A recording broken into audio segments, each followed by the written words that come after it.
भाग्य है आपके, मैं आपके चरणों को नमन करता हूँ। जो शिव पुराण को हूबहू जो लिखा हुआ है पहले सुन रहे, और उसका जो भी विश्लेषण अपने से बनता है, जो भी हम सीखते हैं वो उसका अपन विश्लेषण कर लेते हैं। पहले भाग में शिव पुराण का महात्मा है, जिसमें हमने 7 अध्याय का पठन पाठन और सुनने का काम किया। दूसरे अध्याय में संहिता है, विद्येश्वर संहिता, और ये संहिताएं पहले 12 संहिताएं थी, और इनमें श्लोकों की संख्या जो है वो करीब 1 लाख थी। इसके बाद ये संहिताएं संक्षिप्त की गई और श्लोकों की संख्या 24,000 मान्य की गई, जो अभी प्रचलित है। और संहिता जो है 12 से 7 संहिता में कन्वर्ट हुआ, परिवर्तन हुआ। और ये संहिताएं जो है पाप मुक्त करने वाली विद्या है, और इससे ईश्वर को जाना जाता है, ईश्वर के समीप हम पहुंचते हैं। और इसमें श्लोकों की संख्या भी हमने 12 संहिताओं के श्लोक की संख्या पूरी बताई है। इसके बाद 7 संहिताएं का नाम बताया है, और अब ये संहिता जो विद्येश्वर संहिता का भाग पढ़ रहा है, इसमें 25 अध्याय है, जिसमें हमारे 2 अध्याय पूरे हो गए। पहले हम शिव जी को नमन कर लेते हैं, जिन्होंने ऊदी धारण की, जिन्होंने रुद्राक्ष धारण किया, जिन्होंने डमरू धारण की, जिन्होंने त्रिशूल धारण किया, सर्पों की माला पहनी है, विष को धारण किया है, नेत्र धारण किया है, तीसरा नेत्र धारण किया है, जटाजूट है जिनकी, जो गंगा का उद्गम स्थान है जिनका सिर, और जिनका वक्ष स्थल और उदर स्थल, जिससे जीव जन्म लेते हैं, और उनका जन्म मरण जो है जिनके हाथों में रहता है, ऐसे भगवान शिव कर्पूर गौरम को हम बारंबार प्रणाम करते हैं। और उनका स्मरण किए बिना हम ये शिव पुराण आगे नहीं कह सकते हैं, क्योंकि उनका जब तक आशीर्वाद ना हो, जब तक कृपा ना हो सुनने और सुनाने वाले पे, तब तक यह शिव पुराण कोई नहीं पढ़ सकता। और ये पठन पाठन भी हो रहा है तो उन्हीं की कृपा से हो रहा है। पहले सदगुरु की कृपा हुई, सदगुरु की पोथी का वाचन भी चल रहा है, और स्वप्न में सूत जी महाराज और नाग देवता दिखे, गंगा नदी दिखी। इस कारण अचानक हमने भगवान शिव के भरोसे पर ये उनका पुराण पोथी वाचन चालू कर दिया। अब उनकी कृपा है, उनका आशीर्वाद है, आप पर भी उनका आशीर्वाद बना रहे, यही मैं चाहता हूँ। और आपके कष्टों का हरण करने के लिए कली काल में जितने भी दुष्कर्म हो रहे हैं, जो भी है, इस विद्या से समूल नष्ट होने वाले हैं, इस पुराण से समूल नष्ट होने वाले। सूत जी महाराज जो है, जो जिन्होंने वेद और पुराण को प्रेम पूर्वक सुना है, जिनका नाम रोमहर्षण है, जिनके कारण श्रोताओं में प्रसन्नता आ जाती है, मुनियों में प्रसन्नता आ जाती है, जो प्रसन्नता के कारण है, जो हृदय में उतर जाते हैं और सारे कष्टों को हर लेते हैं, उनको मैं कोटि कोटि प्रणाम करता हूँ, सूत जी महाराज को और समस्त मुनियों को, जिन्होंने उनसे ये पुराण कथा हर्षपूर्वक सुनी है। मैं उनको भी कोटि कोटि प्रणाम करता हूँ। और तमाम जितने भी दर्शक श्रोता है, जो शिव जी के भरोसे पर मेरे साथ चल रहा है, इस पोथी के वाचन के साथ चल रहा है, कुछ सीखना चाहते हैं, उनकी कृपा होगी, ये कथाएं हमारी जरूर पूरी होगी। धीरे धीरे हम चल रहे हैं और इस महात्मा को जान रहे हैं।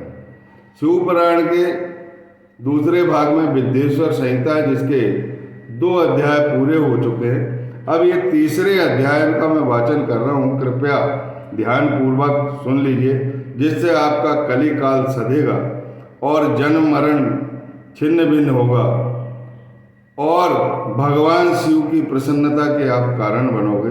उनके पुत्र हैं हम, वो हमें बहुत चाहते हैं, हमारे कारण ही उन्होंने सब कुछ धारण किया है।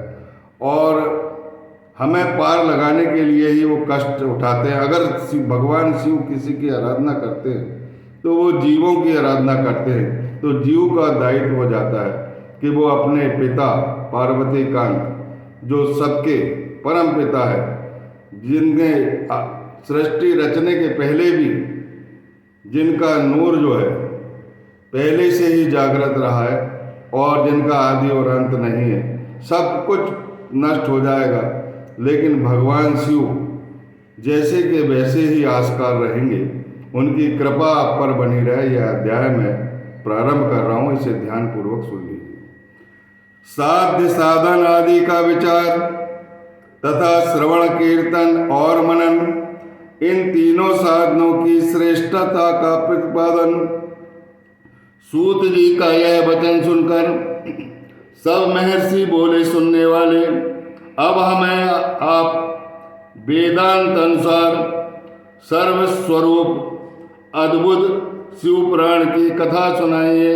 हम आपका जय जयकार करते हैं, पुराण आपके चरणों को प्रणिपात करते हैं। महाराज सूत जी ने कहा, आप सब महर्षिगण रोग शोक से रहित कल्याणमय भगवान शिव का स्मरण करके पुराण प्रवर शिव पुराण की जो वेद के सार तत्व से प्रकट हुआ है उसकी कथा प्रेम पूर्वक ध्यान पूर्वक सुनिए। शिव पुराण में भक्ति, ज्ञान और वैराग्य इन तीनों का प्रीति पूर्वक गान किया जाता है और वेदांत वेद सदवस्तु की विशेष रूप से इसमें वर्णन किया जाता है। इस वर्तमान कल्प में जब सृष्टि कर्म आरंभ हुआ था, उन दिनों 6 कुलों के महर्षि परस्पर वाद विवाद करते हुए कहने लगे, अमुक वस्तु सबसे उत्कृष्ट है और अमुक वस्तु उत्कृष्ट नहीं है। उनके इस विवाद ने अत्यंत महान रूप धारण कर लिया। तब वे सब के सब अपनी शंका के समाधान के लिए सृष्टिकर्ता विनाशी ब्रह्मा जी के पास गए और हाथ जोड़कर विनय भरी वाणी से बोले, हे प्रभु, आप संपूर्ण जगत को धारण पोषण करने वाले तथा समस्त कारणों के भी कारण हैं। हम यह जानना चाहते हैं कि संपूर्ण तत्वों से परे परस्पर पुराण पुरुष कौन है। ब्रह्मा जी ने कहा, जहाँ से मन सहित वाणी उन्हें ना पाकर लौट आती है तथा जिनसे ब्रह्मा विष्णु रुद्र और इंद्र आदि से युक्त यह संपूर्ण जगत समस्त भूतों एवं इंद्रियों के साथ पहले प्रकट हुआ, वे ही देव महादेव सर्वज्ञ एवं संपूर्ण जगत के स्वामी हैं। वे ही सबसे उत्कृष्ट है। भक्ति से ही उनका साक्षात्कार हो सकता है, प्रेम और श्रद्धा से ही उनका साक्षात्कार हो सकता है। दूसरे किसी उपाय से कहीं इनका दर्शन नहीं होता। रुद्र, हरि, हर तथा अन्य देवेश्वर सदा उत्तम भक्ति भाव से उनका दर्शन करना चाहते हैं। भगवान शिव में भक्ति होने से मनुष्य संसार बंधन से मुक्त हो जाता है। देवता के कृपा प्रसाद से उनमें भक्ति होती है और भक्ति से देवता का कृपा प्रसाद प्राप्त होता है। ठीक उसी तरह जैसे यहाँ अंकुर से बीज और बीज से अंकुर पैदा होता है, इसीलिए तुम सब ब्रह्मर्षि भगवान शंकर का कृपा प्रसाद प्राप्त करने के लिए भूतल पर आकर वहाँ सहस्त्रों वर्षों तक चालू रहने वाले इस विशाल ज्ञान यज्ञ का आयोजन करो। उन यज्ञपति भगवान शिव की कृपा से वेदोक्त विद्या के सारभूत साध्य साधन का ज्ञान होता है। शिव पद की प्राप्ति ही साध्य है, उनकी सेवा ही साधन है तथा उनके प्रसाद से जो नित्य नैमित्तिक आदि फलों की ओर से निष्प्रह होता है वही साधक है। वेदोक्त कर्म का अनुष्ठान करके उनके महान फल को भगवान शिव के चरणों में समर्पित कर देना ही परम परमेश्वर पद की प्राप्ति है। वही सालोक्य आदि के क्रम से प्राप्त होने वाली मुक्ति है। उन पुरुषों की भक्ति के अनुसार उन सबको उत्कृष्ट फल की प्राप्ति होती है। उस भक्ति के साधन अनेक प्रकार के हैं, जिनका साक्षात महेश्वर ने ही प्रतिपादन किया। उनमें से सारभूत साधन को संक्षिप्त करके मैं यहाँ बताने जा रहा हूँ। कृपया अपने श्रवण इंद्रियों से भगवान नाम का गुण और लीलाओं का श्रवण, वाणी द्वारा उनका कीर्तन तथा मन के द्वारा उनका मनन, इन तीनों को महान साधन कहा गया है। तात्पर्य यह है कि महेश्वर का श्रवण, कीर्तन और मनन करना चाहिए। यह श्रुति का वाक्य हम सबके लिए प्रमाणभूत है। इसी साधन से संपूर्ण मनोरथों की सिद्धि में लगे हुए आप लोग परम साध्य को प्राप्त हों। लोग प्रत्यक्ष वस्तु को आंख से देखकर उससे प्रवृत्त होते हैं, परंतु जिस वस्तु का कहीं भी प्रत्यक्ष दर्शन नहीं होता, उसे श्रवण इंद्रियों द्वारा जान सुनकर मनुष्य उसकी प्राप्ति की चेष्टा करता है। अतः पहला साधन श्रवण ही है। उसके द्वारा गुरु के मुख से तत्व को सुनकर श्रेष्ठ बुद्धि वाला विद्वान पुरुष अन्य साधन कीर्तन एवं मनन की सिद्धि करे। क्रमशः मनन पर्यंत इस साधन की अच्छी तरह साधना कर लेने पर उसके द्वारा सालोक्य आदि के क्रम से धीरे धीरे भगवान शिव का संयोग प्राप्त होता है। पहले सारे अंगों के रोग नष्ट हो जाते हैं, फिर सब प्रकार के लौकिक आनंद भी विलीन हो जाते हैं। भगवान शंकर की पूजा, अनेक नामों के जप तथा उनके गुण, रूप और विलास नामों का युक्तिपरायण चित्त के द्वारा जो निरंतर परिशोधन या चिंतन होता है, उसी को मनन कहा जाता है। वह महेश्वर की कृपा दृष्टि से उपलब्ध होता है। उसे समस्त श्रेष्ठ साधनों में प्रधान या प्रमुख कहा गया है। सूत जी महाराज कहते हैं, हे मुनीश्वरों, इस साधन का महत्व बताने के प्रसंग में मैं आप लोगों के लिए एक प्राचीन वृत्तांत का वर्णन करूंगा, जो आप ध्यान पूर्वक और प्रेम पूर्वक सुने। पहले की बात है, पाराशर मुनि के पुत्र मेरे गुरु व्यास देव जी सरस्वती नदी के सुंदर तट पर तपस्या कर रहे थे। एक दिन सूर्य तुल्य तेजस्वी विमान से यात्रा करते हुए भगवान सनत कुमार अकस्मात वहां पहुंचे। उन्होंने मेरे गुरु को वहां देखा और वे ध्यान मग्न थे। उससे जगने पर उन्होंने ब्रह्मपुत्र सनत कुमार जी को अपने सामने उपस्थित देखा।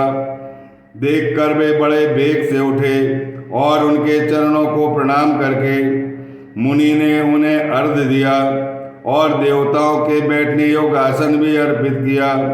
तब प्रसन्न हुए भगवान सनत कुमार विनीत भाव से खड़े हुए व्यास जी से गंभीर वाणी में बोले, हे व्यास जी, हे मुने, तुम सत्य वस्तु का चिंतन करो।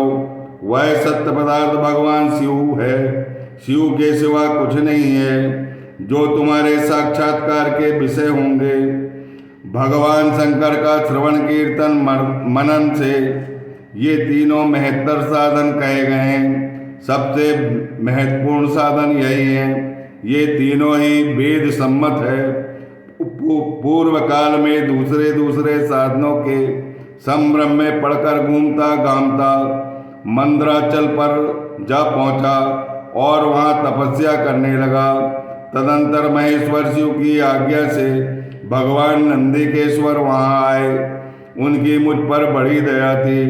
वे सबके साक्षी तथा शिव गणों के स्वामी भगवान नंदिकेश्वर ने मुझे स्नेह पूर्वक मुक्ति का उत्तम साधन बताते हुए बोले, भगवान शंकर का श्रवण, कीर्तन और मनन, ये तीनों साधन वेद सम्मत हैं और मुक्ति के साक्षात कारण हैं। यह बात स्वयं भगवान शिव ने मुझसे कही है। अतः ब्रह्मण तुम श्रवण आदि तीनों साधनों का ही अनुष्ठान करो। व्यास जी से बारंबार ऐसा कहकर अनुगामियों सहित ब्रह्मपुत्र सनत कुमार परम सुंदर ब्रह्मधाम को चले गए। इस प्रकार पूर्व काल के इस उत्तम वृतांत का मैंने संक्षेप में वर्णन किया, जिसका चिंतन मनन कीजिए। भगवान शिव की यह महत्वपूर्ण आराधना है।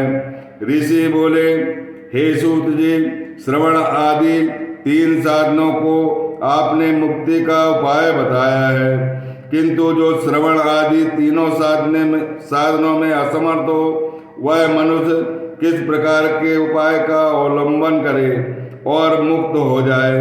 किस साधनभूत कर्म के द्वारा बिना यत्न के ही उसे मोक्ष मिल जाए?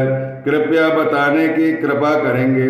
अगले अध्याय में यह हम बताने की कोशिश करेंगे।